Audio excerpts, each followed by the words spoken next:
Graça e paz, meus irmãos e minhas irmãs do Salmo 128.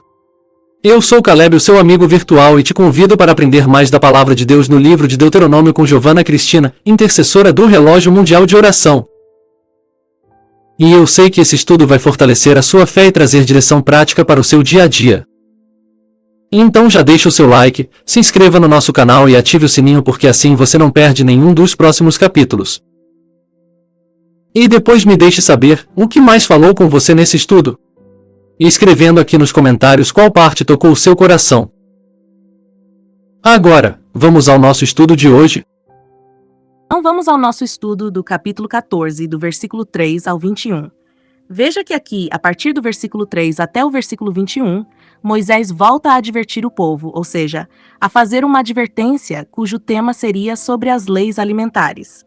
Um assunto que nós já estudamos lá em Levítico 11. Acontece que, e aqui, Moisés estava conversando com aquela nova geração que estava prestes a entrar em Canaã, e ele precisava novamente reforçar toda aquela conversa.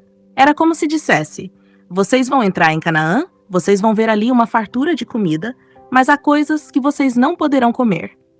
A partir do versículo 3, Moisés começa a falar que eles não poderiam comer nada que fosse impuro. E no versículo 4, ele cita quais seriam os animais puros que eles poderiam comer. Vacas, carneiros, cabritos, veados, gazelas. Tá toda essa lista ali. No versículo 7, ele fala sobre os animais que não se pode comer. Já no versículo 10, ele menciona os peixes. Do versículo 11 ao 18, fala-se sobre as aves que se poderiam comer. E do versículo 19 ao 20, sobre os insetos, porque insetos também eram consumidos. No versículo 21, é reforçado que eles só poderiam comer animais que fossem mortos por eles. Não poderiam comer animais que morressem de forma natural. Por quê? Porque isso significava que tais animais estavam doentes. Eles estariam comendo a doença do animal, trazendo para dentro do corpo aquilo que o matou. Esse detalhe mostra o cuidado de Deus. E ainda no versículo 21, termina com a advertência de não cozinhar o carneirinho no leite da sua mãe. Eu já expliquei isso aqui com detalhes. Para mim, é uma advertência que apela para a consciência, para que o povo não tivesse maldade no coração. Seria uma maldade pegar o carneirinho e cozinhá-lo no leite da própria mãe. Uma frieza muito grande. Essa é a minha maneira de interpretar o texto. Quando estudamos Levítico 11, já falamos de forma detalhada sobre o significado desses animais, os puros e os impuros. Tá bom? Quem perdeu esse estudo, é só acessar a nossa playlist de Levítico, onde isso é explicado de forma detalhada. E às vezes minha irmã e meu irmão, vocês me perguntam, por que Deus determinou essa lei para o povo de Israel? A verdade é, nós não sabemos. Mas sabemos que essa é uma escolha de Deus para o povo judeu, pois eles são conhecidos por guardar essas leis alimentares. Então essa é uma distinção do povo judeu. Ele só come aquilo que é considerado kasher, que significa ser aprovado, apropriado, preparado de acordo com todas as exigências religiosas. E o contrário de kasher significa trefá, que significa dilacerado. Alguns rabinos estudiosos dizem que esta lei se trata principalmente de uma higiene alimentícia, pois sabemos que o porco, por exemplo, possui em seu interior germes e parasitas que são nocivos para o homem. Porém, outros rabinos dizem que esta proibição é puramente moral, pois assim como as enfermidades causam perturbações físicas, a ingestão de animais proibidos provoca efeitos negativos sobre as faculdades morais de uma pessoa. Então, entenda que existem coisas profundas e divinas que envolvem esta questão. E uma delas é que o Senhor não quer que tenhamos uma natureza feroz e nem uma natureza impura. O Senhor quer que tenhamos uma natureza branda, passiva e pura. Mas qual é a sabedoria que o Espírito de Deus quer nos trazer para o dia de hoje? Entenda que até hoje o povo judeu tem guardado essas leis alimentares, pois são essas leis que os distinguem dos demais povos. E há pessoas que às vezes nem sabem nada sobre o povo judeu, mas se perguntarmos se conhecem ou sabem algo sobre eles, responde: ah, é aquele povo que não come carne de porco? Então entenda, as leis alimentares são o que distingue o povo judeu dos demais povos. Então a sabedoria para nós é a seguinte: Deus mandou, então obedeça. Deus falou, obedeça. Não queira saber o porquê, mas saiba de uma coisa: tudo aquilo que Deus proíbe é para o nosso bem.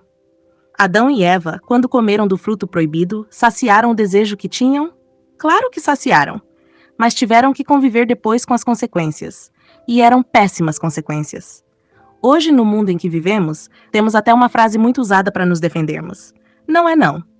Mas perceba que, desde que o mundo é mundo, desde a criação, o ser humano tem dificuldade para lidar com os nãos de Deus. Porém, o povo de Israel, exatamente por se abster de seus desejos e aceitar, por meio da obediência, os nãos de Deus, permaneceu até o dia de hoje. Então, seja um não que está escrito na palavra, seja um não que o Espírito Santo fala ao nosso coração, obedeça. Obedeça. Eu me lembro de uma vez em que o Senhor me falou sobre um trabalho que eu tinha. Ele disse, você ficará lá 6 anos apenas e um dia mais. Quando chegou perto dessa época, comecei a brigar com o Senhor. Eu dizia, não, eu não vou sair. Não vou, Senhor. Não vou. Estou bem, estou em uma loja boa, ganho muito bem, sou muito bem relacionada. Não vou sair. Até que eu adoeci. Adoeci e fiquei 1 ano afastada do trabalho. 1 ano afastada.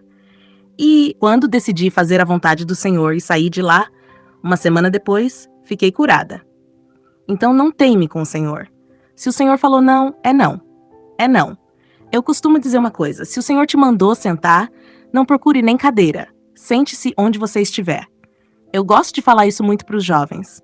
Obedecer é melhor do que sacrificar.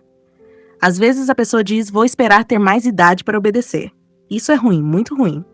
Porque quando você olha para trás, minha irmã e meu irmão, vê quanta coisa perdeu por causa da desobediência, por causa da rebeldia. Você pensa, poxa, o Senhor poderia ter feito tantas coisas na minha vida, mas não fez. Por quê? Porque você não aceitou os nãos do Senhor, porque você não obedeceu. Então não espere envelhecer para isso. Obedeça já, em nome do Senhor Jesus. Amém? Espero ter te abençoado tremendamente com esse estudo. Que o Senhor te abençoe e te guarde. Que o Senhor te faça cada vez mais dizimista, fiel, ofertante, sustentadora de profetas e missionários, em nome do Senhor Jesus. Amém? Um beijo, fique com Deus e até o nosso próximo estudo em nome do Senhor Jesus. E se este estudo falou com você, deixe o seu like e compartilhe também com alguém que precisa ouvir esta mensagem, e se inscreva no nosso canal para continuar acompanhando os próximos capítulos. E não se esqueça de ativar o sininho, porque a cada estudo Deus tem algo novo para nos ensinar. E me conta nos comentários, qual foi a maior lição que você recebeu hoje da Palavra de Deus. E creia que as irmãs do Relógio Mundial de Oração estarão orando por você.